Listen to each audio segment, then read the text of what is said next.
Now here's one that you don't see very often. It's called a circular punch or an arcing jab. It shoots straight out like your jab, but then it circles around and comes back to the starting position.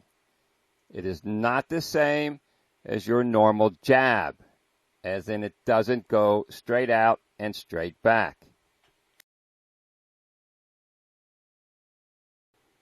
You can see as I punch, my fist comes straight out like the jab, but then circles and comes back to my defense position. This allows me to put more torque with my hip and foot movement into the strike. It can be done with the fist in the vertical position or the horizontal or traditional position. It's entirely up to you.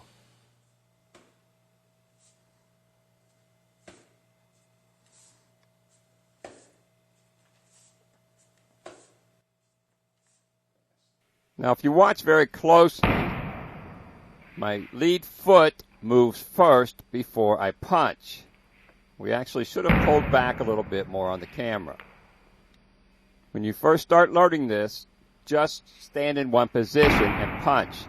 But as you get better, back away from your opponent a little bit and shuffle forward. You're going to use this to close the gap.